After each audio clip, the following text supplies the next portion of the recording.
hace siglos, la humanidad ha intentado enfrentarse a las fuerzas oscuras con oraciones, rituales y exorcismos.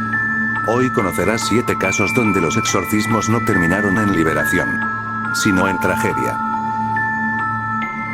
Robbie Mannheim, el exorcista real, 1949, Todo comenzó con un tablero Ouija. Un niño de 14 años llamado Robbie, tras jugar con su tía, comenzó a escuchar ruidos en su casa. Pasos, golpes y objetos que se movían solos. Al poco tiempo, su cuerpo empezó a mostrar heridas en forma de palabras. Los sacerdotes iniciaron un exorcismo, pero cada oración parecía despertar más furia en la entidad. Robbie gritaba, insultaba y se liberaba de los amarres con fuerza inhumana.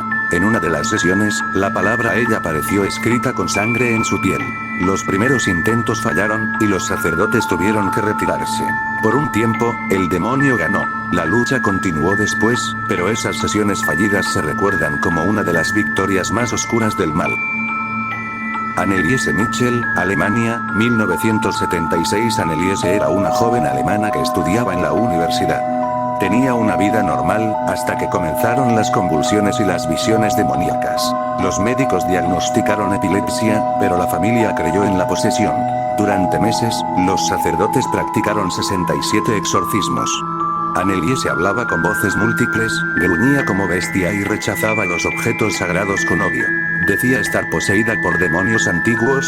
Su cuerpo fue debilitándose. Se negaba a comer, asegurando que no podía ingerir alimentos porque algo dentro de ella lo impedía. En julio de 1976, murió pesando apenas 30 kilos. El exorcismo nunca logró liberar su alma. Clara Germana Cele, Sudáfrica, 1906. En un convento en Natal, Sudáfrica, una adolescente llamada Clara confesó haber hecho un pacto con el diablo.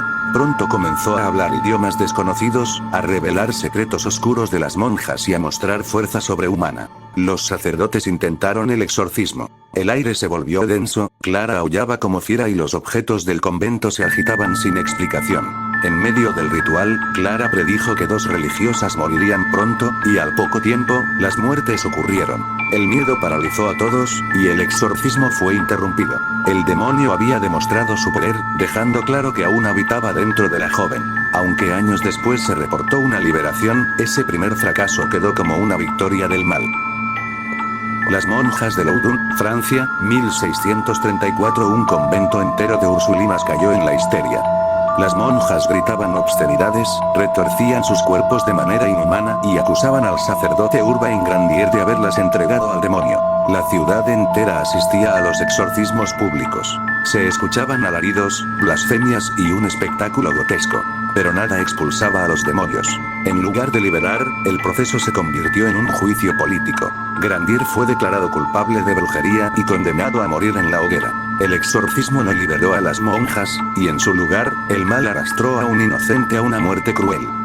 Michael Taylor, Inglaterra, 1974. En un pequeño pueblo inglés, Michael comenzó a mostrar comportamientos extraños después de unirse a un grupo religioso.